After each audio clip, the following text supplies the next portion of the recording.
Je veux partager quelque chose avec vous. En fait, comme ce que j'ai partagé tout à l'heure, vous voyez que Dieu a apporté tout cela au cours des dernières semaines.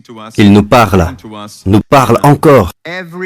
Et à chaque saison de la vie, lorsque vous venez à l'église, Dieu a une parole Réma pour vous. C'est une forte conviction que j'ai. Si j'ai un séminaire pour pasteurs et serviteurs à qui j'enseigne, je leur dirai toujours, cherchez la parole Réma. Vous voyez le pasteur Prince dire cela souvent, n'est-ce pas? La parole en saison. Parce que lorsque vous regardez la Bible, il y a tellement à enseigner, tellement de choses dans la Bible, de Matthieu à l'Apocalypse. Quelle parole? Quelle est la parole de Dieu pour nous? Et la Bible dit, quel est donc l'intendant fidèle et prudent qui sait donner la nourriture au moment voulu? C'est ce qu'a dit Jésus.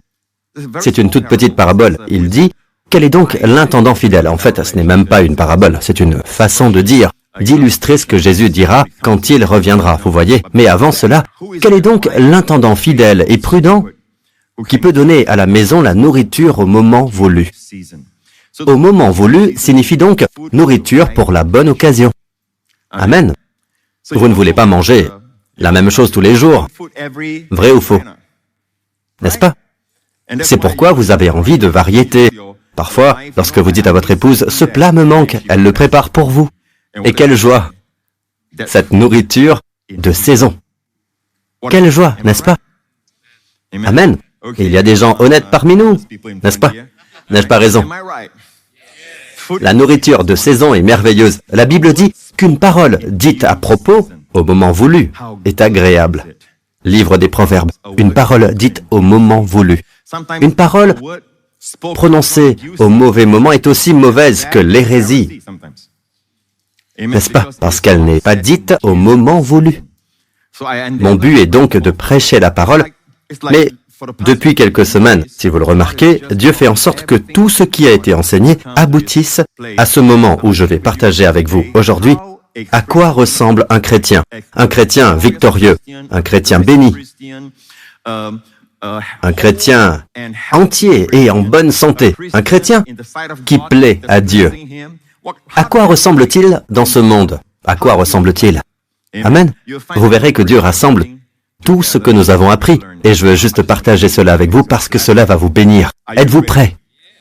Très bien. Vous savez toujours que les voies de Dieu sont contraires aux voies du monde. Le monde dit, faites votre propre chemin. Jésus dit, humiliez-vous devant le Seigneur et il vous élèvera. Le monde dit, faites votre propre chemin, élevez-vous. Personne d'autre ne le fera pour vous. Et Jésus dit, humiliez-vous devant le Seigneur et il vous élèvera. Je vous le dis, la puissance de la main de Dieu dépasse celle de n'importe quel patron, société ou entreprise. Amen. Vous n'avez pas à plaire aux hommes, vous n'avez qu'à plaire à Dieu. Dieu soit loué. En fait, j'ai lu l'autre jour dans le livre des psaumes, la grandeur ne vient pas du nord, ni... Le verset dit que la grandeur ne vient ni de l'est, ni de l'ouest, ni du désert ou du sud. Amen. J'ai mentionné le nord au début, alors qu'il n'est pas mentionné. Le nord n'est pas mentionné. La grandeur ne vient pas de l'est, de l'ouest, du sud. D'où vient-elle? Du nord. Amen.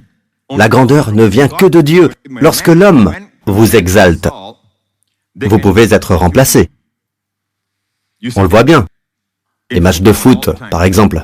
N'est-ce pas? Il vous exalte à un certain poste, il vous observe, mais si vous n'êtes pas à la hauteur, il vous retire. Il vous remplace. Vous êtes remplacé. N'est-ce pas? Vous voyez où je veux en venir. Lorsque Dieu vous exalte, amen, jamais, au grand jamais, il ne vous remplace. Au moment voulu, 1 Pierre 5,6 dit, il vous élève au moment voulu. Au moment voulu, il vous exalte, vous élève. Oui, Joseph est peut-être un esclave dans cette maison. Et ailleurs, il se trouve dans un cachot. Mais au moment voulu, lorsque Dieu exalte, waouh, il exalte vraiment. Vos luttes sont temporaires. Ce que vous vivez en ce moment est temporaire. Votre victoire est de longue durée. En fait, il y a un verset dans Job qui dit « Le triomphe des... » dans la seconde 21. « Le triomphe des méchants a été de courte durée. Mais les justes sont joyeux, se réjouissent continuellement. » Amen. Dieu soit loué. À quoi ressemble un chrétien? Regardons quelques versets sur l'écran et vous verrez comment Dieu rassemble tous les messages que nous avons entendus ces dernières semaines dans ce message. Amen. Éphésiens 5, verset 15. Dans la Bible, 8 secondes. Prenez donc garde de vous conduire avec circonspection, non comme des insensés, mais comme des sages. Peuple de Dieu, nous sommes dans les derniers jours. Vous voyez toutes sortes de choses se produire dans le monde, n'est-ce pas? La famine, vous savez, la récession financière, l'effondrement des valeurs morales auxquelles nous tenons dans toute société civilisée. Les fondements sont les valeurs morales. Les 10 commandements sont à la base de toutes les nations modernes qui réussissent. Ils croient aux principes judéo-chrétiens. Amen, les 10 commandements en particulier. Nous les observons toujours extérieurement.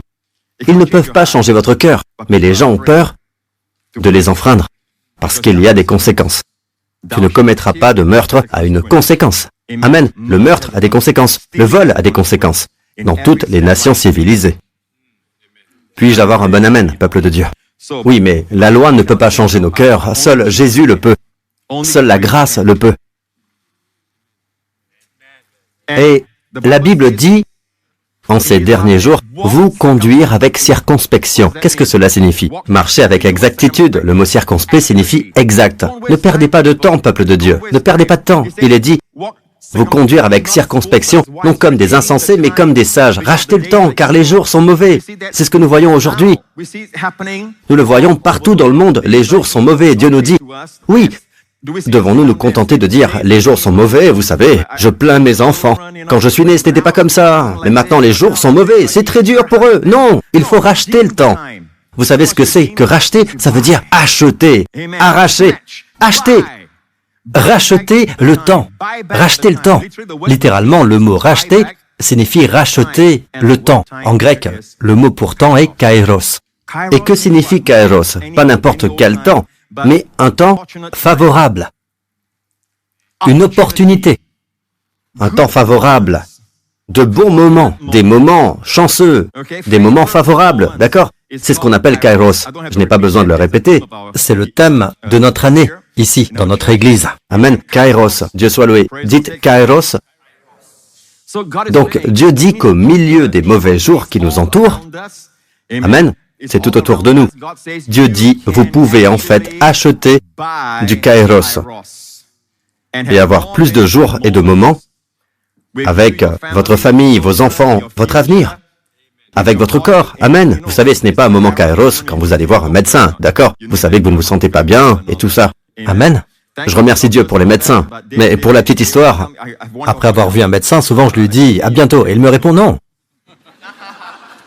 Ne souhaitez pas cela. C'est un médecin sage. Sa réussite, c'est que vous ne veniez plus le consulter. Pas vrai, non pas parce que vous allez voir quelqu'un d'autre, mais parce que le problème a disparu. Vous savez, lorsque vous êtes convoqué au tribunal pour quelque chose que vous avez mal fait et que vous êtes poursuivi en justice, c'est un mauvais jour, ce n'est pas un jour heureux. Ce n'est pas un jour heureux. Donc la Bible dit qu'il y aura beaucoup de jours mauvais autour de nous, des jours de maladie, et ainsi de suite. J'ai dit autour de nous. La Bible ne dit pas que c'est mauvais jours. La Bible dit ailleurs, celui qui aimera la vie verra des jours heureux. Alors je dis toujours aux gens, si Dieu ne veut pas que nous disions « voyez les jours heureux », alors pourquoi nous a-t-il dit plus d'une fois, une fois dans l'Ancien Testament et une autre fois dans le Nouveau Testament, si quelqu'un, en effet, veut aimer la vie et voir des jours heureux, qu'il préserve sa langue du mal. Dieu veut donc que vous voyiez des jours heureux, et pourtant la Bible nous dit dans Éphésiens 6, « C'est pourquoi prenez toutes les armes de Dieu afin de pouvoir résister dans le jour mauvais, au singulier. » Alors qu'ici, les jours sont mauvais est au pluriel. Pour le croyant, il y a donc un mauvais jour. C'est un jour où les choses ne se passent pas comme vous le souhaitez. En fait, il se prolonge. Le mauvais jour peut être un... Mais ce n'est qu'un jour. Dieu a utilisé l'illustration d'un jour, pas des mois, pas des années. Dieu merci. Donc, pour un croyant, votre mauvaise saison, c'est un jour. Mais vos jours heureux sont au pluriel. Voyez des jours heureux. Dieu veut que vous voyiez des jours heureux. Amen. Donc je crois qu'il y a des épreuves.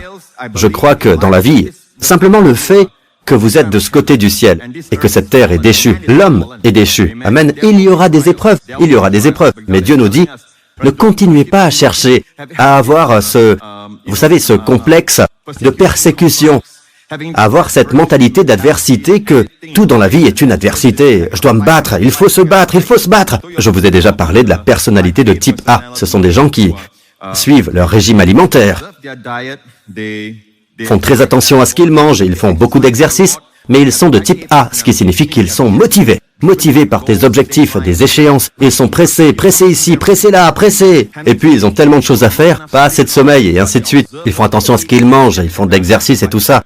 Et puis un jour on découvre qu'ils ont fait une crise cardiaque. On entend de plus en plus parler de cela ces derniers temps. N'est-ce pas? Quel est le problème? Le problème n'est pas lié à l'exercice, ce n'est pas la nourriture qu'ils ont mangée. Ils sont prudents à ce sujet. C'est la personnalité de type A. Et je ne sais pas si vous avez remarqué, mais le monde devient de plus en plus stressant. Vous savez, cet endroit est une oasis d'amour. L'Église de Jésus-Christ est une oasis d'amour. Amen. C'est un endroit où l'on vient se ressourcer aux pieds de Jésus. Dieu soit loué. La Bible dit donc de vous conduire avec circonspection, non comme des insensés. Arrêtez de perdre votre temps, rachetez votre temps. Vous savez ce que dit la Bible à propos de votre durée de vie moyenne? C'est comme si on parlait à l'homme moderne aujourd'hui. Dans le psaume 90, il est dit ceci. Je ne fais pas référence à, j'ai dit votre durée de vie moyenne. Je ne devrais pas dire cela, mais je pense que vous comprenez ce que je dis. Quand je me place du point de vue de la majorité des gens dans notre nation, majorité des gens dans le monde, ces gens vivent sous cette moyenne, d'accord? La majorité a entre 70 et 80 ans.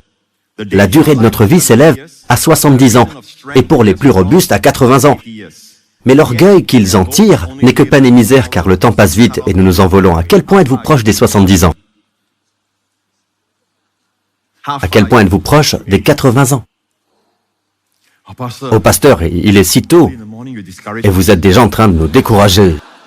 Alors la bonne nouvelle est, êtes-vous d'accord pour dire que le monde croit en cela? N'est-ce pas? Enfin, pas croit en, mais c'est un fait.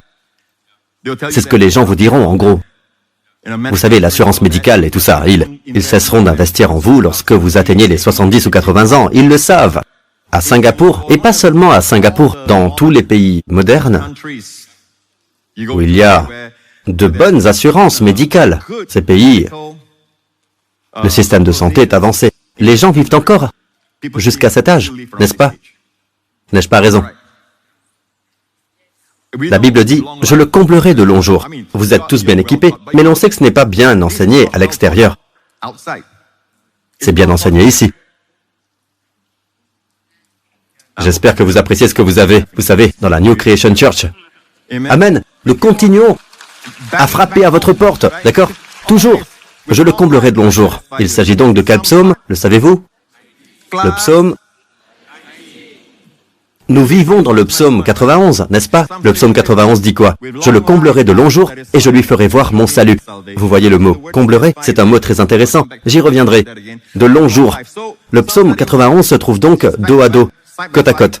Psaume 90, psaume 91. C'est comme si Dieu disait, où voulez-vous vivre? D'accord? Si vous vivez sous la loi, psaume 90. Et je vais vous dire que le psaume 90 est un psaume de Moïse, pas de David. Certains pensent que Moïse a aussi écrit le psaume 91, mais beaucoup de gens pensent que David a écrit le psaume 91. D'accord? Mais il est certain que Moïse a écrit le psaume 90. Il parle d'eux dans le désert, lorsqu'ils étaient sous le coup du jugement, parce qu'ils étaient censés voyager 40 jours et qu'ils étaient dans la terre promise. Mais au lieu de cela, à cause de leur rébellion, il leur a fallu 40 ans. Ce sont donc ces gens, pour vous prouver qu'ils étaient sous la colère de Dieu, ce qui n'est pas le cas pour nous. Regardez la preuve du contexte, d'accord? Le contexte est toujours roi. Ne sortez jamais le verset de son contexte. Tous nos jours disparaissent à cause de ta colère. Nous voyons nos années s'éteindre comme un soupir. Voyez-vous cela? Le contexte. Pourquoi vivent-ils 70 à 80 ans? Est-ce la volonté de Dieu? Non, ils étaient soumis à la colère de Dieu. Comme avoir l'image d'un sandwich en tête. Regardez. Que dit le verset 11? Qui a conscience de la force de ta colère et de ton courroux pour te craindre? Voyez-vous cela? Voyez-vous cette idée, l'image du sandwich et de ton courroux? Le petit pain du haut représente le courroux et le petit pain du bas la colère. Le diable agit comme un lion rugissant, comme je l'ai mentionné précédemment, prétendant être Dieu et vous faisant ressentir sa colère à travers sa voix. C'est une chose que j'ai déjà enseignée, en me référant au livre des Proverbes où le rugissement d'un lion est comparé à la colère d'un roi, d'accord? Mais ce n'est pas le roi Jésus. Il se fait passer pour un Dieu en colère contre vous. Même le sentiment que Dieu est en colère contre vous peut raccourcir votre vie. Ce sont des personnes soumises à la loi. Ce sont des personnes soumises à la loi. Mais nous ne vivons pas 70 ou 80 ans. Nous vivons en disant « je le comblerai de longs jours ». Cela signifie que si vous n'êtes pas satisfait à 80 ans et que vous voulez vivre jusqu'à 90 ans, allez-y. Les critères de Dieu. Dieu n'a pas dit « c'est ma volonté qui est le critère ». Dieu dit « ma volonté est que vous soyez comblés ». Si cela ne suffit pas, laissez-moi vous montrer un passage de la Bible. Regardez ce mot. « Je le comblerai de longs jours ». Le mot « combler », « satisfaire ». Vous voyez, le mot hébreu pour cela, c'est « savea ». Dites savea, apprenez l'hébreu, savea. Savea signifie satisfaire, mais pas dans sa totalité. La première utilisation du mot savea est satisfaire. Le même mot est utilisé dans Psaume 103, verset 5, l'une des bénédictions. Amen pour le croyant et c'est lui qui satisfait de bien ta vieillesse qui te fait rajeunir comme l'aigle. Satisfaire, savea. Le mot savea signifie donc satisfaire. À la fin de la vie d'Abraham, voici ce que dit une traduction littérale de la New American Standard Bible. Abraham rendit le dernier soupir et mourut après une heureuse vieillesse. Un vieil homme satisfait de la vie et il fut recueilli auprès de son peuple. Satisfait de la vie. Il n'est pas seulement mort parce qu'il est vieux, il n'est pas mort parce qu'il avait déjà vécu une longue vie. Il était satisfait, les amis. Satisfait, c'est le critère de Dieu. Amen. M'écoutez-vous, mes pasteurs, et si c'est la volonté de Dieu, la parole de Dieu est la volonté de Dieu. La volonté de Dieu est dans la parole de Dieu. Il ne veut pas pour vous quelque chose qui n'est pas dans sa parole. Et les gens disent, quelle est la volonté de Dieu pour vous? Vous leur demandez, quelle est la volonté de Dieu pour vous? Et le sujet n'est jamais très clair. Vous savez, il faut jeûner 40 jours pour entendre la volonté de Dieu. Non! Il y a des moments et des saisons où nous demandons au Seigneur des choses plus spécifiques. Mais ces choses sont très claires dans la parole. La parole de Dieu est la volonté de Dieu. La volonté de Dieu est la parole de Dieu. Être satisfait. Si je vous montre la Bible NASB, c'est parce que vos Bibles Second 21 et Louis II ne sont pas de très bonnes représentations, car ces Bibles disent « rassasié de jours »,« mourut rassasié de jours » ou d'années dans ce contexte. Mais cela n'a pas de sens. Le mot « année » n'est même pas là. Puis, une traduction littérale de la Bible NLT le dit ainsi. Abraham mourut après une heureuse vieillesse, après avoir vécu une vie longue et satisfaisante. Le mot « savea », satisfait, doit être présent dans le verset. Qu'en est-il du fils d'Abraham à la fin de sa vie? Soit dit en passant, Abraham avait 175 ans. Je pense que son fils, Isaac, a vécu jusqu'à l'âge de 160 ans environ. Isaac, n'est-ce pas? 180 ans. Ah, pasteur Henry, votre mémoire est tout simplement remarquable. Il a donc vécu 5 ans de plus que son père. Abraham a vécu 175 ans et Isaac a vécu 180 ans. Le fils d'Abraham. Amen. Nous connaissons tous les forces surnaturelles de ce monde. Elles veulent que nous restions naturels. La Bible dit, ne vous conformez pas au monde actuel, mais soyez transformés par le renouvellement de l'intelligence. De plus en plus de membres d'Église pensent comme le monde. Alors que nous devrions être un peuple surnaturel, nous nous naturalisons. Le diable lui-même est surnaturel, mais il veut que vous soyez naturalisés, confinés aux ressources naturelles, à la subsistance naturelle, à tout ce qui est naturel, dépendant de la force naturelle. C'est pour cela que la loi a été écrite à l'époque. Pour faire ressortir la force naturelle de l'homme, Dieu l'a fait à dessein pour montrer à l'homme qu'il n'en a aucune. Que nous vivons par la grâce. Donc, le critère, ce terme, vous voyez, rassasié de jour, la seconde 21, rassasié de jour n'est pas exact. Qu'est-ce que cela signifie, rassasié de jour? Oh mon Dieu, beaucoup de jours? Oui, ce n'est pas exact.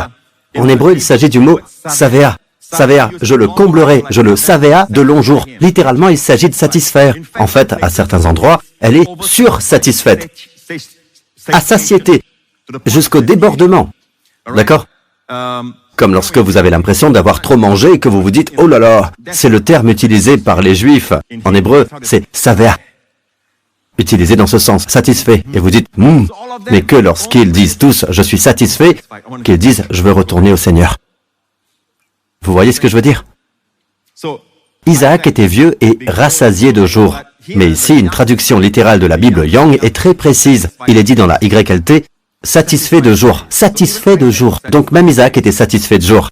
Amen. La Bible dit au sujet de David qu'il mourut après une heureuse vieillesse, rassasié de jour. Là encore, second 21 ne transmet pas correctement, mais la Bible littérale de Young le fait. Satisfait de jour, vous voyez? Parlons de Job, l'homme qui a tant souffert, d'accord? Regardez la fin de Job. Puis il mourut, âgé et rassasié de jour. Qu'est-ce que rassasié de jour? Encore une fois, c'est satisfait de jour. Ainsi, lorsque Dieu dit « je le comblerai de longs jours », le critère est que vous soyez satisfait. Vous devez être satisfait, que vous vouliez y retourner ou non. D'accord? Ce n'est pas une obligation. Amen. Est-ce que cela signifie que vous ne serez pas attaqué par la maladie et tout le reste? Non, mais au moins vous le savez, vous voyez, vous le rejetez au nom de Jésus. Si vous devez aller chez le médecin, vous y allez en sachant que ce n'est pas la volonté de Dieu. En fait, le médecin est là pour vous dire, ce n'est pas censé être dans votre corps. Nous allons faire tout notre possible pour l'éliminer de votre corps. Amen. Même par la chirurgie, nous le ferons. Le médecin est du même côté que Dieu. Amen. Mais ne cédez pas à la maladie en disant « c'est peut-être Dieu qui a voulu que j'ai ça », mais votre théologie est remise en question. Car lorsque votre enfant est malade, vous l'emmenez d'abord chez le médecin. Alors peut-être que Dieu donne une leçon à votre enfant, ou à vous-même. N'est-ce pas, si vous croyez vraiment à cette théorie? Non, en tant que père, vous savez que ce n'est pas correct. Mais nous vivons dans un monde déchu. Vous comprenez alors? Il y aura des chrétiens qui mourront. Nous n'allons pas regarder à tout cela parce qu'il y a une génération, dit la Bible, qui sera vivante et qui restera quand Jésus reviendra. D'accord? Donc, nous comprenons cela, nous le comprenons. Revenons au psaume 90. Revenons au psaume 90, où nous ne vivons pas. Mais il y a une parole de sagesse au milieu de tous ces versets lourds, n'est-ce pas? Regardez plus bas. Que dit le verset 12? Enseigne-nous à bien compter nos jours afin que notre cœur parvienne à la sagesse. Certains vivent comme s'ils vivaient éternellement. Mais Dieu vous dit, comptez vos jours pour devenir sages. Certaines personnes agissent comme si elles vivaient éternellement. Vous savez, oh, n'avez-vous jamais pensé, lorsque vous étiez plus jeune, que 30 ans c'était vieux? Puis vous avez atteint l'âge de 30 ans. Quand vous êtes jeune, vous vous dites, oh, 30 ans, c'est déjà vieux. Vous voyez, vous apprenez qu'un homme a 30 ans, votre mère a 30 ans, et vous vous dites, waouh, c'est déjà bien vieux. Et puis à l'âge de 30 ans, vous réalisez que ce n'est pas si vieux que ça. J'ai gardé mon âme d'enfant. N'est-ce pas? Puis vous vous dites que 50 ans, ça fait vieux. Et à 50 ans, vous dites, hé, je suis toujours en train d'apprendre. N'est-ce pas? Amen. Bien, donc, à quoi ressemble un chrétien? C'est une personne qui marche avec sagesse. La semaine dernière, nous avons parlé de la marche naturelle et de la marche spirituelle. Votre marche devient de plus en plus forte. Que ta vigueur dure autant que ta vie. Et peu importe ce qui se trouve devant vous. Amen. Continuez à marcher dans l'esprit. Marchez dans le vent. Marchez sous la pluie. Though your dreams be tossed and blown, walk on with hope in your heart, and you'll never walk alone. You'll never walk. Où sont les supporters? Alone. Eh bien, pour ceux qui ne savent pas d'où ça vient, c'était l'hymne du club de foot Liverpool. C'était l'hymne du club de foot de Liverpool, d'accord? Donc nous devons continuer à marcher dans l'esprit. Amen. Et revenons à ce verset. Revenons-y. Psaume 90, verset 12. Enseigne-nous à bien compter nos jours. Savez-vous qu'il existe une calculatrice en ligne pour calculer le nombre de jours vécus? Combien de jours avez-vous vécu? Je sais que beaucoup d'entre vous savent quelle année vous êtes en ce moment. Votre âge, n'est-ce pas? Vous avez 45 ans. J'ai 45 ans, Pasteur Prince. Combien de jours avez-vous vécu? Donc, il y a une calculatrice. Il y a plusieurs autres sites, d'accord? Vous entrez votre date de naissance, votre année de naissance et tout ça. Votre date de naissance et votre année de naissance. Et ça vous dit exactement combien de jours vous avez vécu. J'ai déjà fait ce calcul, mais pour les besoins de ce sermon, je vais simplement le refaire, d'accord? Devinez quoi? La semaine dernière, j'ai vécu le calcul, le nombre de jours était de 22 000 jours. C'était mardi 2-2-0-0-0. Et aujourd'hui, c'est 22 005 jours.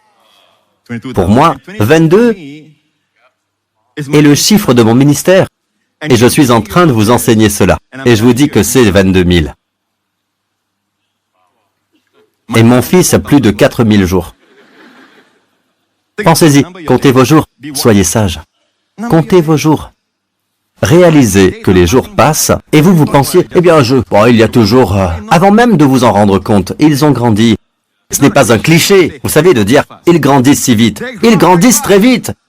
Mais il y a ceux pour qui le temps semble s'envoler, et ceux pour qui le temps s'écoule si lentement.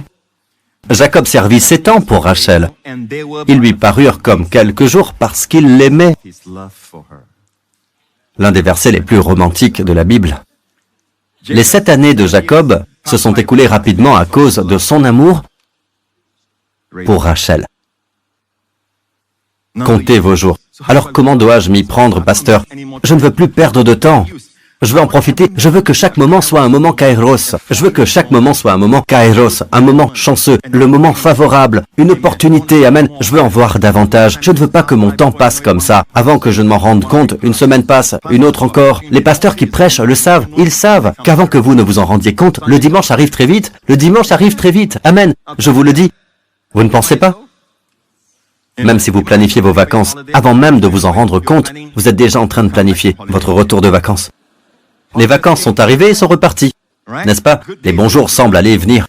La Bible vous dit littéralement que Dieu peut allonger ou raccourcir les jours. Amen. Certains d'entre vous se disent, waouh, comment se fait-il que tout soit passé si vite? Certains d'entre vous disent, waouh, j'ai été satisfait de cette semaine. Cette nuit a été géniale. Je suis satisfait. C'est le genre de vie qui consiste à se contenter des jours. D'accord? Pas seulement une longue vie. Quel est l'intérêt d'avoir une longue vie si c'est une vie misérable? D'accord? Est-ce que vous me suivez jusqu'ici? Alors comment je fais, Pasteur Prince? Revenons à Éphésiens rapidement. Et nous voyons ici qu'il nous est dit, c'est pourquoi ne soyez pas stupides, mais comprenez quelle est la volonté du Seigneur. Comment puis-je connaître la volonté du Seigneur en ce qui me concerne? Oui, dans la Bible, on peut connaître la volonté générale de Dieu, mais spécifiquement, par exemple, qui épouser? À quelle école dois-je m'inscrire? D'accord? Pour mes études ultérieures, pour mes études supérieures. Et où dois-je? Vous savez, quel est mon domaine de vocation? Quelle est ma vocation? Amen, dans la vie. Pour tout cela, vous voulez le moyen facile ou le moyen difficile de le découvrir? Je vais vous dire, le chemin le plus difficile est le suivant. Bon, sachez que je ne suis pas contre le jeûne. Quand je jeûne, je ne dis pas aux gens que je jeûne. Mais ils vous disent que vous devez jeûner, vous agenouiller, fermer la porte, prier, prier, prier jusqu'à ce que Dieu vous parle. D'accord? Je ne critique pas cela, les gens le font. Pour ma part, j'aime toujours suivre la parole de Dieu. La parole de Dieu est sûre. D'accord? Le Nouveau Testament ne dit pas de passer des jours et des jours à jeûner. Écrit directement pour vous, pour l'Église. Qu'est-il écrit? Il est dit ceci. Ne soyez pas stupides, mais comprenez quelle est la volonté du Seigneur. Verset 18. Ne vous enivrez pas de vin. Cela mène à la débauche ou à l'excès. Soyez au contraire remplis de l'Esprit. Dites-vous des psaumes, des hymnes et des cantiques spirituels. Chantez et célébrez de tout votre cœur les louanges du Seigneur. Remerciez constamment Dieu le Père pour tout au nom de notre Seigneur Jésus-Christ. Voyez-vous que Dieu rassemble tous les messages que nous avons entendus ces derniers mois? Le voyez-vous ou non? Remercier, se réjouir. Un cœur joyeux est un bon remède. Amen. Tout se rejoint. La sagesse. Amen. La sagesse de Salomon en particulier, en parlant de Salomon. Toute cette sagesse, ces louanges et ces chants sont liés ensemble. Regardez cela. La Bible nous dit, ne soyez pas stupides, ayez une bonne conduite, rachetez les moments kairos, saisissez-le. Le monde essaie de vous les prendre et de vous les transformer en jours de malheur, en moments de malheur. Mais Dieu dit, saisissez cette occasion, achetez l'opportunité. Amen. Comment le faire? En étant rempli de l'Esprit. Et vous ne serez pas stupides, mais compréhensifs. Verset 17, ne soyez pas stupides, mais comprenez quelle est la volonté du Seigneur. Donc, si vous êtes remplis de l'Esprit, vous saurez quand le bon moment viendra pour vous de connaître la volonté du Seigneur, vous le saurez. La clé est donc d'être rempli. J'utilise le terme de la Bible grecque. Il est dit, ne vous enivrez pas de vin, cela mène à la débauche ou l'excès. Soyez au contraire remplis de l'esprit. C'est donc la même chose, une personne qui boit du vin par exemple, d'accord, là où il y a de l'excès, ici il s'agit bien d'un excès. Comment agit cette personne? Elle ne pense plus au lendemain. D'accord? La personne rencontre des amis, se retrouve sous la même tente. Laissez-moi vous raconter mon problème. Puis la personne boit un autre verre de vin. Et ses amis disent, oh, vous voyez, je ne sais pas pourquoi les films et tout le reste encouragent cela chez nos jeunes. Le monde en est arrivé là. C'est ainsi. Et c'est triste. Quelle est la solution pour votre santé mentale? Boire et se débarrasser de ses soucis. Boire, il suffit de boire pour s'en débarrasser. Dieu nous dit qu'il y a une meilleure solution. Vous voyez, votre personne intérieure réalise qu'il y a quelque chose comme du vin dont vous avez besoin. Mais Dieu dit que ce dont vous avez vraiment besoin, c'est du vin spirituel. Vous avez besoin du Saint-Esprit. Amen.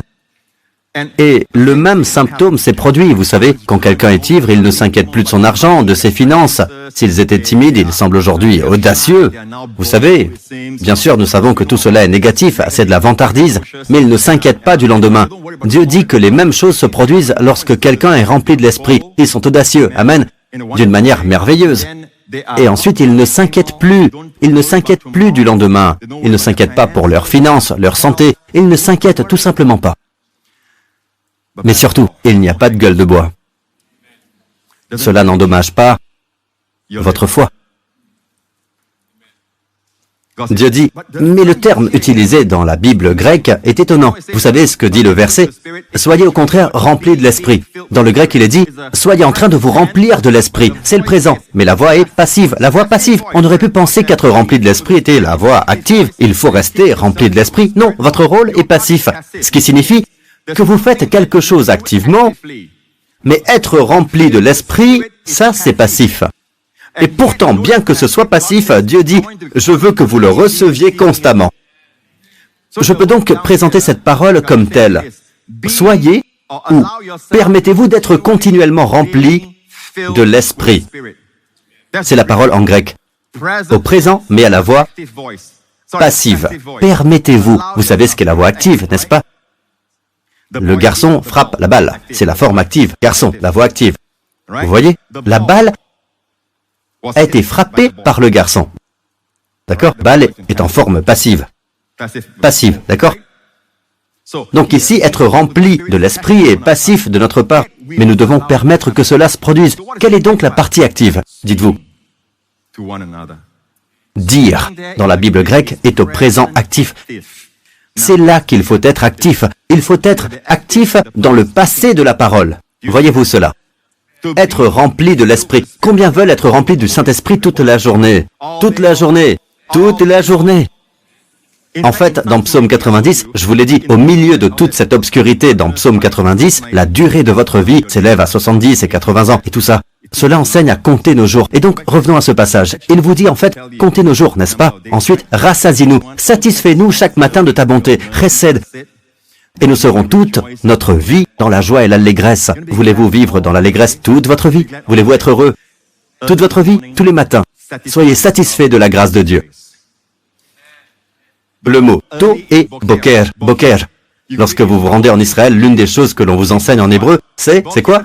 Boker tov, bonjour, tov, c'est bon. Boker, le matin. Donc le mot ici est boker. Nous satisfaire tôt le matin. Commencez bien la journée. Commencez la journée du bon pied, en profitant de sa bonté, et devinez quoi? Vous serez heureux toute la journée. Pas seulement un jour, pas seulement 2 jours, tous nos jours, vous serez heureux. Commencez la journée par le mauvais bout, et à la fin, vous n'êtes pas satisfait. Pasteur, 5 ans se sont écoulés, et j'ai gâché ma vie. C'est pourquoi la Bible dit que les toxicomanes, savez-vous que la Bible dit, mieux vaut un jour dans la maison de Dieu que 1000 ailleurs? Donc Dieu accorde de l'importance au temps.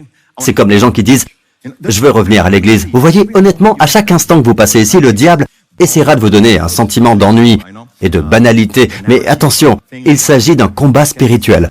Ceux qui sont à l'extérieur désirent ardemment être ici. C'est pourquoi les vrais croyants, lorsqu'ils regardent au loin, qu'ils sont en vacances et qu'ils regardent en ligne pour voir notre église et tout ça, ils souhaitent être là. Si vous êtes un vrai croyant, vous souhaiterez être là. Vous vous sentirez perdu dans un certain sens. Vous souhaiterez être là.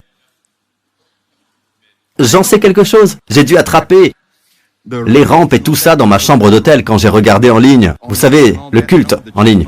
Je voudrais y être, mais je dois observer mon congé sabbatique cette année. C'est la raison pour laquelle je n'ai jamais pris de congé sabbatique. C'est la première fois. À 22 000 jours vécus, je pense que c'est une bonne chose. Amen. Il nous dit, satisfais-nous. En hébreu, le mot satisfaire, c'est quoi? Savea, c'est le même mot.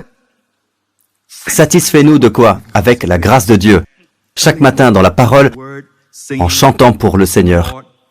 En fait, vous trouverez très souvent des chants pour le Seigneur, et nous serons toute notre vie dans la joie et l'allégresse. Dieu fera en sorte que vos journées soient pleines de joie, des journées Kairos. Continuons. Revenons à Éphésiens 5. Il est dit, soyez en train de vous remplir de l'Esprit, ce qui signifie que vous devez vous laisser remplir de l'Esprit. Et votre rôle est de faire activement quoi? De dire.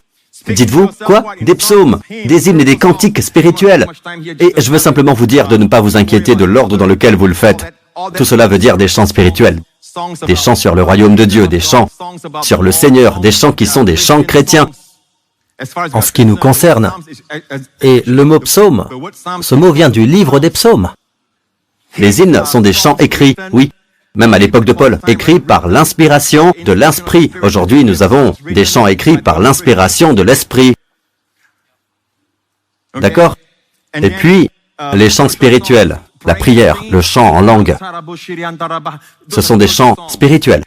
La Bible dit que ce sont les choses que vous devez faire activement. Et devinez quoi? Vous êtes en train de vous remplir de l'Esprit.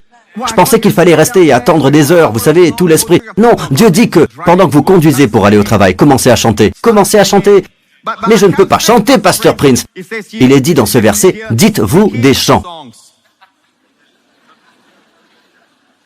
Vous ne pouvez pas chanter, mais pouvez-vous dire des chants? Dieu est si miséricordieux, vous voyez. Essentiellement, dites-vous des chants spirituels, dites-vous des hymnes, dites-vous des psaumes. Pouvez-vous faire cela? Et de toute façon, personne ne vous entendra. N'est-ce pas? Pendant que vous vous rendez au travail, chantez un simple refrain. Vous n'aimez pas certains chants, vous avez l'impression qu'ils sont assez compliqués, je ne me souviens pas de tout. Chantez le chant que nous avons chanté tout à l'heure. C'est pour cela que j'en ai parlé tout à l'heure. Thou art my God, I will exalt thee. Oh, give thanks unto the Lord for... Et ce chant, louez l'Éternel car il est bon, oui, sa bonté dure éternellement. Ce chant revient dans les Saintes Écritures, encore et encore, et encore et encore. Josaphat a chanté ce chant lorsqu'il était entouré d'ennemis. Les ennemis étaient plus nombreux que lui et Juda. Quand il a chanté ce chant, il a envoyé des louanges en chantant ce chant avec ces mots. Les ennemis se sont battus entre eux. Josaphat et ses hommes ont eu 3 jours pour ramasser le butin de guerre. L'or et l'argent et le cadran solaire Rolex sur toutes les mains des ennemis. 3 jours. Et vous savez comment ils ont appelé la vallée? Beraka, la vallée de la bénédiction. Beraka, la vallée de la bénédiction. Alors, dites-vous des psaumes lorsque vous vous parlez à vous-même, que vous vous chantez à vous-même. Ce n'est pas pour que quelqu'un d'autre l'entende, c'est seulement pour vos oreilles. Quand vous vous réunissez, c'est pour tous les autres. Amen. Mais les gens pensent que chanter des chansons, c'est, vous savez, donner libre cours à votre expression en tant que chrétien. Non, c'est vital pour votre vie remplie d'esprit. Vous savez, un cœur joyeux, dit la Bible, ce n'est pas rire pour rien, ou la gaieté du monde, dont la Bible dit qu'elle est comme un craquement d'épines. Le son produit par les épines qui craquent n'est pas très agréable, n'est-ce pas? Mais la joie du Seigneur, vraiment ce chant à soi-même, et, vous savez, pendant mon temps seul, je vais vous dire ceci, j'apprends tellement du Seigneur sur le chant à soi-même. Je découvre que dans n'importe quelle situation, alors qu'auparavant je serais plus colérique, peut-être irrité par quelque chose, je découvre que je peux laisser couler, je peux être dans une bonne disposition. Amen. En fait, si vous continuez à lire l'épître aux Éphésiens, il n'est pas seulement question de rendre grâce, mais aussi, femmes, soumettez-vous à votre mari. Et puis au verset 25, Marie, aimez votre femme comme Christ a aimé l'Église. Voyez-vous ça? C'est l'huile dans votre relation conjugale. Puis, enfants, obéissez à vos parents. Les pères, Et les enfants, comment traiter leurs enfants. Mais avant tout, vous devez vous garder remplis de l'esprit. Et puis, il y a la sagesse, n'est-ce pas? Nous venons de lire. Marchez comme des sages, en comprenant quelle est la volonté du Seigneur. C'est lié à la sagesse. Quand on est rempli de l'esprit, on est rempli de sagesse. Votre vie devient une vie, comme ce que nous avons dit ces dernières semaines. Vous n'êtes pas une personnalité de type A. Alors vous essayez de trouver dans le monde, ou sur YouTube, ou quelque part en ligne, à quoi ressemble un chrétien. Non, c'est l'image ici, là. Continuez à chanter. Sur la route, vous nous entendez souvent illustrer la route, parce que la route est vraiment le lieu de l'Église. Là où le caoutchouc rencontre la route, littéralement. Amen. Et si vous chantiez, vous commencez par chanter. Et si quelqu'un fait quelque chose, vous vous apercevez que vous êtes toujours dans le rythme. C'est facile. Maintenant, je sais que vous pouvez aussi prier en langue, mais en fait, le terme « prier en langue » n'est pas ici. Il est sous-entendu, mais il n'est pas là. Les cantiques spirituels sont très probablement des prières en langue, des chants en langue, d'accord? Mais il est dit, dites-vous des psaumes, des hymnes. Combien de psaumes connaissez-vous? Des psaumes comme « Ta bonté ». Tout à l'heure, je vous ai mentionné « Tu es mon Dieu ». C'est tiré des psaumes. Prenez un simple refrain. Amen, et chantez-le. Et si je ne le pense pas, pasteur, continuez à le chanter et vous serez remplis de l'esprit. Et quand vous serez remplis de l'esprit, vous comprendrez quelle est la volonté du Seigneur. Vous marcherez comme des sages. Vous rachèterez tous ces moments kairos. M'écoutez-vous, peuple de Dieu. Vous savez, la Bible dit que Dieu a donné la sagesse à Salomon. Et voici le genre de sagesse que Dieu a donné à Salomon. Il est dit que Dieu donnait à Salomon de la sagesse, une très grande intelligence, et un grand cœur, des connaissances aussi nombreuses que le sable qui est au bord de la mer. Je vous ai déjà dit à tous qu'il ne suffit pas d'avoir de la sagesse. Il faut avoir un grand cœur, un cœur large, parce que les gens qui ont de la sagesse peuvent profiter des gens. Mais il faut avoir un grand cœur. Un grand cœur seul, sans sagesse, ne sert à rien. Il n'y a plus d'argent, les gens empruntent. Il ne s'agit pas de ça, il faut être sage. Il faut avoir les deux. Et regardez ça. La sagesse de Salomon dépassait celle de tous les nomades de l'Est et toute la sagesse des Égyptiens. Il était plus sage que n'importe quel homme, plus sage qu'Étan, qu'Éman, qu'Alcol et Darda. Tout d'abord, il est dit qu'il était plus sage que tous les hommes de l'Est, l'Orient. Tous les hommes de l'Est qui vivaient à son époque en Chine, en Inde, tous les sages de l'Extrême-Orient, eh bien, Salomon était plus sage qu'eux. Et nous avons beaucoup de sages parmi nous. Dieu n'a pas dit qu'ils ne l'étaient pas, Dieu a dit qu'ils étaient des hommes sages, mais Salomon a surpassé leur sagesse. Il était plus sage que n'importe quel homme, plus sage qu'Étan, qu'Éman, qu'Alcol et Darda, les fils de Macol. C'est très intéressant. Savez-vous qui sont ces gens? Ce sont les responsables du culte dans le tabernacle de son père David. Le père de Salomon est David, et son tabernacle a tous ses chefs de culte. D'accord? Ce sont Étan, Éman, qu'Alcol, Darda. Tout d'abord, comment se remplit-on de l'esprit? Vous chantez simplement par vous-même.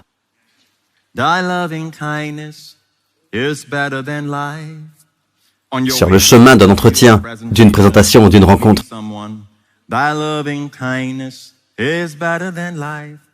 Non seulement elle vous remplit de l'esprit, mais elle vous met dans la bonne tonalité. Même si vous chantez dans la mauvaise tonalité. Heureusement, Dieu vous dit de le lire au lieu de le chanter. Amen. Si vous faites cela, vous serez en harmonie avec votre mari, avec votre femme, avec vos enfants, et Dieu vous bénira. Il y aura de la sagesse dans le simple fait d'être là, de savoir ce qu'il faut faire, ne pas savoir ce que réserve l'entretien, ne pas savoir comment présenter quelque chose, ne pas savoir ce qui vous attend lorsque vous conseillez quelqu'un, n'est-ce pas? En chemin, en chantant dans l'esprit. Mais pas seulement pour des moments comme celui-ci, tout au long de la journée, chantez. Martin Luther dit qu'à part la parole de Dieu, le plus grand don que Dieu ait fait à l'homme est le don de la musique. Elle rend le diable hors de lui. De la bonne musique, de la musique pieuse. Amen. Combien d'entre vous entendent la musique et la ressentent au plus profond de leur âme? Eh bien, ces chansons que vous aimez, ou quoi que ce soit d'autre, utilisez-les. Préparez-en quelques-unes pour la journée. Commencez à vous satisfaire tôt dans la journée, et toute la journée, vous serez satisfait de cette journée. Dieu soit loué. Êtes-vous avec moi jusqu'à présent? Il y avait une fois un homme de Dieu. Il s'appelait Élisée. Il était de mauvaise humeur. C'est un prophète. Il est censé prophétiser. Mais il était de mauvaise humeur. D'accord? Qu'est-ce qui s'est passé? Le roi d'Israël a conclu une alliance, d'accord? Ils ont passé une alliance, ils ont fait une alliance, un accord entre eux. Mais le roi de Juda est un bon roi, Josaphat. Mais le roi d'Israël, Joram à l'époque, était un mauvais roi. Josaphat dit au roi, « Avant de partir en guerre, j'aimerais entendre un prophète de Dieu. » Comme c'était un homme pieux, il a dit, « J'aimerais entendre un prophète de Dieu. » Puis il a dit, « Ah, cet individu, le seul, c'est Élisée. Faites-le donc venir. » Élisée arriva, et Élisée parla au roi d'Israël. Voici ce que dit Élisée. Élisée dit, « L'Éternel, le maître de l'univers, dont je suis le serviteur et vivant, sans l'estime que j'ai pour Josaphat, le roi de Juda, je ne te regarderai même pas. » À cause du roi Josaphat, il dit au roi d'Israël, « Je ne regarderai pas ton visage. Mais c'est à lui que je montre son visage, pas à toi. » Il semble donc que l'homme de Dieu soit de mauvaise humeur. Cela vous encourage-t-il? On dirait bien qu'il n'est pas de bonne humeur. Vous demandez à cet homme de prophétiser, il sait qu'il n'est pas de bonne humeur.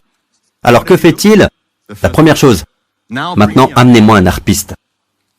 Élisée dit en d'autres termes, amenez-moi un musicien. Et voyez ce qui se passe. Tandis que le harpiste jouait, la main de l'Éternel reposa sur Élisée et il annonça, voici ce que dit l'Éternel, creusez des fosses dans cette vallée, creusez beaucoup de trous. Amen, creusez des fosses dans cette vallée. Dieu a envoyé de l'eau pour remplir les fosses parce que l'armée d'Israël et de Juda était sur le point de mourir de soif, sans parler de combattre l'ennemi. Et voici la réponse. Mais remarquez comment la main de l'Éternel est venue sur lui. C'est pourquoi j'aime adorer Dieu avant même d'exercer mon ministère par l'Esprit. Cela prend du temps, vous savez, pour nous. Mais c'est une chose simple parce que je ne peux pas dépendre de moi-même. Nous dépendons du Seigneur. Mais en vous faisant tous chanter aussi, vous êtes remplis. Et quand nous sommes tous remplis, devinez quoi? Entrer dans le flux, la bonne humeur est facile. M'écoutez-vous, peuple de Dieu? Bien, je vais conclure, d'accord? Alors écoutez. Revenons aux hommes que j'ai mentionnés tout à l'heure en parlant de Salomon. Pourquoi les ai-je mentionnés? Il était plus sage que n'importe quel homme. Puis, tous ces noms sont mentionnés. Et nous savons qu'il n'y a pas de redondance de noms dans la Bible. Tous ces gens sont des frères, soit dit en passant. Ils sont tous petits-fils de, vous savez qui? De Juda. Et le nom de la mère, Tamar. Si vous vous souvenez de l'histoire. Tamar et Juda, la belle-fille en fait. Et c'est de cette lignée qu'est issu Jésus-Christ, mais pas par l'intermédiaire de leur père. C'est par leur oncle, Péretz. Le père est Zéra, de Tamar et Juda. Ils sont donc de la tribu de Juda. Juda signifie louange. Et Dieu dit toujours, quand il y a des problèmes, des ennemis en face, que la tribu de Juda passe en premier. Qu'est-ce que cela veut dire? Offrez des louanges. Offrez des louanges. L'histoire d'un homme, M. Frank Folio, un pasteur italien, c'est véridique. Il a écrit un livre très lu il y a de nombreuses années, intitulé « Et Dieu ». Et God en anglais, et il a découvert Dieu d'une manière tout à fait surnaturelle et naturelle. Et sa fille, sa jeune fille, probablement au début de la vingtaine ou à la fin de l'adolescence, elle a eu un accident, un terrible accident, où son cerveau a été endommagé. Elle a été hospitalisée, et en fait il n'y avait pas de remède, rien, et ils l'ont placée dans un foyer spécial pour les personnes ayant des problèmes mentaux, des problèmes de santé mentale et tout ça. Et le père lui rendait fidèlement visite. Il lui rendait toujours visite, puis son état s'est aggravé de plus en plus. Alors, ils l'ont mise dans une chambre spéciale à l'intérieur. D'accord? Et le père continuait à aller tous les 2 jours, ou tous les jours, et il allait rendre visite à sa fille. Et un jour, alors qu'il y allait, son cœur s'est un peu fâché avec Dieu. Il a dit, « Dieu, tu aurais pu empêcher cela. » Il s'est plaint à Dieu, et Dieu lui a dit, « Loue-moi. » Te louer? Il a dit, pas question pour ce genre de choses, pas question. Et Dieu dit, loue-moi. Il a refusé. Puis il est allé plus loin, il a fait tous les préliminaires pour s'enregistrer, et puis il est allé dans une première chambre, et puis Dieu lui dit, loue-moi. Son cœur a commencé à fondre un peu. Et quand il s'est avancé dans cette chambre intérieure où sa fille était spécialement gardée, et la fille ne le reconnaît plus, sa tête n'est plus là, elle ne sait pas où elle est, elle agit comme quelqu'un de complètement dérangé. Pendant toute cette visite, il a dit, Dieu, au début il a dit, Dieu, pourquoi m'as-tu dit de venir? Elle ne me reconnaît même pas. Et là, devant sa porte, Dieu lui dit à nouveau, loue-moi. Et il dit, Dieu, je te loue. Je ne comprends pas ce qui se passe, mais je te loue. Et là, à l'intérieur, il y a eu un cri. Je veux mon père! Je veux mon papa! Je veux mon papa! La porte s'est ouverte. La fille a regardé le père et l'a reconnu. Elle a couru vers lui et l'a serré dans ses bras. Le miracle fut si merveilleux que la semaine suivante, elle se tenait à l'église avec le père, complètement saine. J'ai entendu et j'ai lu des témoignages d'hommes et de femmes de Dieu qui ont vu des miracles merveilleux, simplement louant. Il y en a un autre, celui du frère de Justin Cornwall, qui suit une formation en psychiatrie. Il cherchait un emploi à temps partiel avant de poursuivre ses études et on lui a donné un emploi dans un asile psychiatrique. Il s'est donc rendu à cet endroit et a demandé au Seigneur ce qu'il devait faire. Et on lui a confié une mission spéciale. Et dans cette pièce où se trouvaient tous les patients, c'étaient tous des gens qui avaient perdu la raison. Et il y avait toutes sortes de saletés et d'excréments sur les murs, sur le sol. Et il est allé là-bas et a dit, « Seigneur, que dois-je faire ?» Et le Seigneur lui a dit, « Assieds-toi et loue-moi. » D'accord? Alors? Et ils l'encerclaient tous comme des vautours, vous savez, quand il s'est assis au centre. Ils tournaient tout autour de lui et tout ça. Et c'était sa session. Il a quelques heures à passer là-bas, c'était sa session. Il s'est assis là, il a commencé à chanter. Il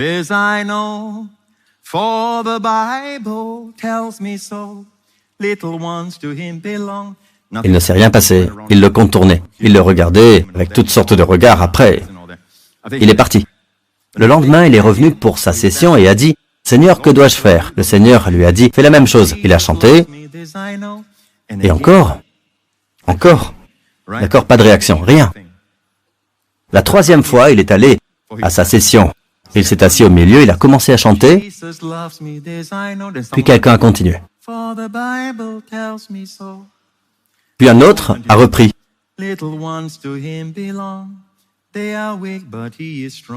Puis quelques autres personnes.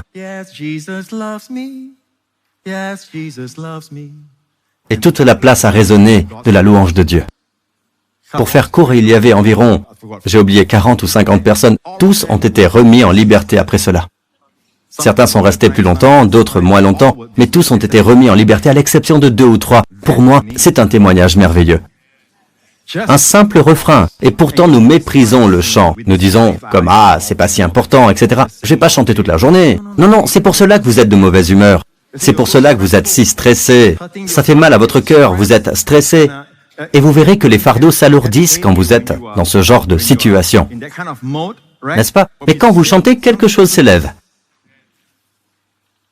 Amen. Dans ces derniers jours, je terminerai par ces derniers jours, d'accord? Louez le Seigneur. D'accord, est-ce que ça va? Vous voyez, nous mettons tout ensemble. Vous savez, le cœur joyeux, remerciant pour toute chose. D'accord? Chantez pour Dieu. Remerciez Dieu dans votre chant. D'accord? Dans les derniers jours. Nous sommes dans les derniers jours. D'accord? Nous sommes dans les derniers jours. Dieu cache des secrets dans les derniers jours. Qu'en est-il de la provision? Oui, j'ai oublié de vous donner les noms de ces hommes. Très rapidement. Ethan signifie comme une rivière qui coule en permanence. L'image d'une rivière qui coule toujours. Son nom signifie qui coule toujours, n'est-ce pas? Ce que nous dit Éphésiens 5. Continuez de vous dire, toujours en mouvement, continuez à vous dire, et vous serez toujours remplis. Cela s'écoule continuellement, toujours en mouvement. C'est ça, le nom Ethan. D'accord? Le nom Eman veut dire fidèle. Amen? Soyez fidèles en faisant cela. Calcol, très intéressant. Que signifie calcol? Calcol signifie être pourvu, être approvisionné. N'est-ce pas intéressant? La première fois que l'on s'approvisionne, ce mot racine de calcol, c'est un nom, un nom. Ils sont tous frères d'ailleurs. Leurs grands-parents sont Tamar et Judas. D'accord? Et calcol, le mot racine de col vient de la première occurrence et quand Joseph a dit à ses frères, « Venez près de moi, je vous mettrai dans le pays de Goshen. » Goshen signifie le lieu où l'on s'approche. Littéralement, Goshen, s'approcher. Genèse 45, 10. Tu habiteras dans la région de Goshen et tu seras près de moi. Je m'adresse prophétiquement à beaucoup d'entre vous qui sont préoccupés par les reportages des médias et tous les reportages que vous avez observés et regardés au cours de la semaine dernière. N'ayez pas peur de ce qui arrive à la terre. Amen. Ce qui arrive à votre pays, quel que soit le problème, n'ayez pas peur. Regardez les nouvelles de Dieu. Ne regardez pas les nouvelles du monde et ne faites pas en sorte que votre esprit en prenne la couleur et la souillure. Veillez à puiser votre inspiration et votre esprit dans les Écritures. Littéralement, c'est l'esprit, être rempli de l'esprit. Amen. Mais écoutez-vous. Joseph, notre Joseph céleste, dit, « Viens au pays de Goshen ». Joseph signifie s'approcher. Tu seras près de moi avec tes enfants et petits-enfants, tes brebis et tes bœufs, ainsi que tout ce qui est à toi. Là, je te nourrirai, ou j'y pourvoirai. C'est le mot calcol. La racine vient d'ici, d'où le nom calcol. Car il y aura encore 5 années de famine, ainsi tu ne seras pas réduit à la misère, ni toi, ni ta famille, ni tout ce qui t'appartient. Alors au milieu de la famine, quand vous entendez les nouvelles, souvenez-vous de ce verset. Il fallait que je vous montre ce verset. Je voulais que vous soyez bénis par ce verset. Je crois que Dieu a mis ce verset dans mon cœur pour vous dire que c'est une parole pour le présent. Approchez-vous de Jésus en chantant pour lui. Amen. Amen. S'approcher. Là, l'endroit où l'on s'approche. Là, où ça? N'est-ce pas? Pas n'importe quel endroit. Là, le lieu de la proximité de Jésus. Je pourvoirai à tes besoins, à ceux de tes enfants, tout ce dont vous avez besoin, au milieu de la famine. Même s'il y a encore 50 famines, il dit que vous serez pourvus. Revenons à la signification des noms. Et Darda, les fils de Mahol, vous savez ce que cela signifie? La perle de la sagesse. N'avons-nous pas dit que la louange et tous ces gens sont des leaders de louange, d'ailleurs? Ce sont tous des chefs de culte, et il semble que l'adoration, la louange, le chant au Seigneur soient étroitement liés à la sagesse, à la compréhension de ce qu'est la volonté du Seigneur. Amen. Darda, les fils de Mahol. Mahol signifie danse, n'est-ce pas? Et son nom était connu parmi toutes les nations environnantes. Il a prononcé 3000 sentences et composé 1005 cantiques. Nous sommes dans les derniers jours et allons à Ésaïe 60 pour le dernier passage. Lève-toi, brille. Dites, lève-toi, brille, car ta lumière arrive et la gloire de l'Éternel se lève sur toi. Certes, les ténèbres recouvrent la terre et l'obscurité profonde enveloppe les peuples, mais sur toi l'Éternel se lèvera, sur toi sa gloire apparaîtra. C'est quelque chose que le monde peut voir sur vous. Dans ces derniers jours, je vais terminer rapidement. Verset 3. Des nations marcheront à ta lumière. Les non-chrétiens viendront à votre lumière. Nous savons que nation signifie non-juif dans le contexte ici. Mais chaque prophétie, écoutez bien, chaque prophétie, il y a deux côtés, l'accomplissement proche et l'accomplissement lointain, toujours. Lorsque Pierre s'est levé le jour de la Pentecôte, il a dit, « Voici ce dont le prophète Joël a parlé. » C'est un accomplissement proche. Amen. Mais Joël a également parlé de la fin des temps, lorsque Jésus reviendra. Il y a donc un double accomplissement, proche et futur. Très bien, regardez ceci. Des nations marcheront à ta lumière, les non-chrétiens, ils viendront à votre lumière, et des rois à la clarté de ton aurore. Quand cela arrivera-t-il? Quand les ténèbres couvriront la terre. Chrétiens, votre lumière brillera plus fort. Ils vous verront chanter, amen, même sous votre souffle. Parfois, il n'est pas possible de chanter à haute voix, alors chantez sous votre souffle, amen. Lève tes yeux et regarde autour de toi. Ils se rassemblent tous, ils viennent vers toi. Il y aura le salut. Les gens se rassembleront eux-mêmes. Avant, nous allions chercher les gens. Maintenant, ils se rassembleront eux-mêmes et ils viendront à vous. À cause de la lumière qui est sur vous, amen. Et vos enfants qui sont rebelles, c'est une image du fils prodigue. Tes fils arrivent de loin, comme le fils prodigue. Ils reviendront à la maison. Tes fils arrivent de loin. Et tes filles sont portées dans les bras. Amen. Verset 5, Dieu nous dit, en le voyant, « Tu rayonneras de joie.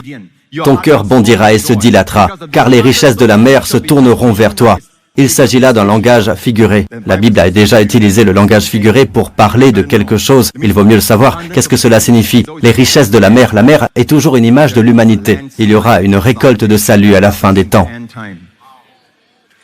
Mais regardez, les ressources des nations viendront chez toi.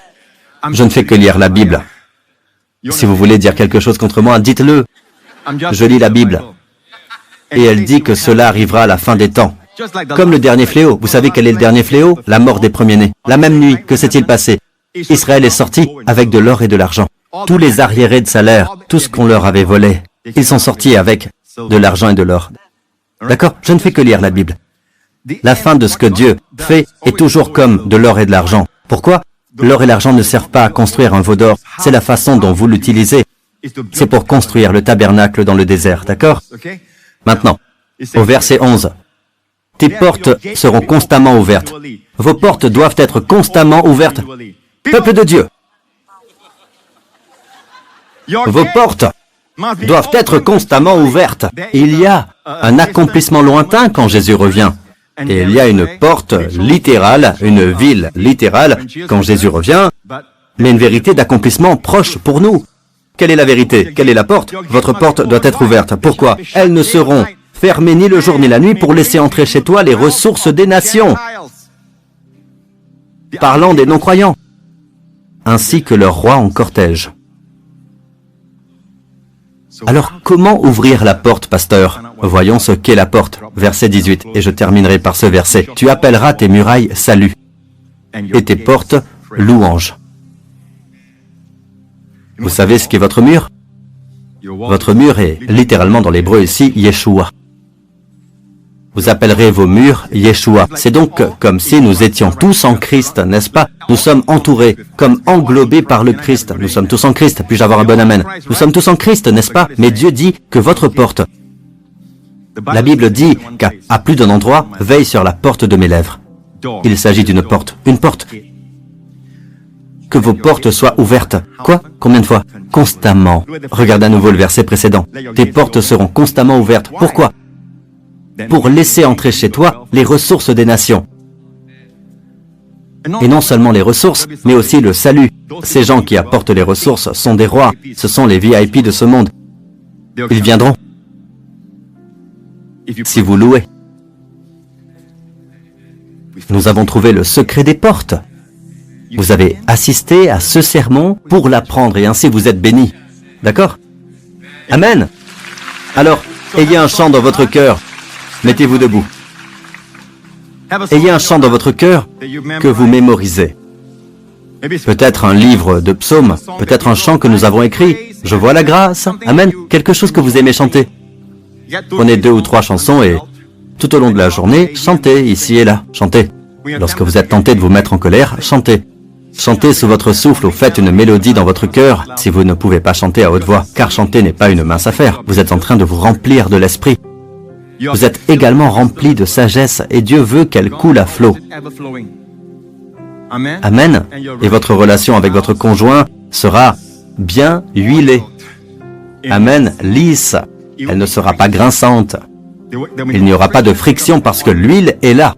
Dieu soit loué quand vous chantez dans l'esprit. C'est une vérité simple. Si quelqu'un vous demande qu'est-ce que le pasteur Prince a prêché, chantez des chansons. Levez les mains. Thou art my God, and I will praise thee. Thou art my God, I will exalt thee.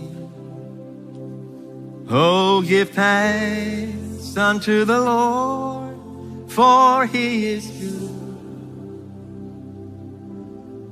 for his mercy and your right.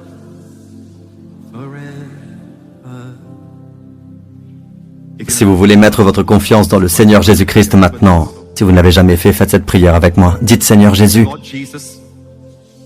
je te confesse comme mon Sauveur, comme mon Seigneur, comme mon Dieu.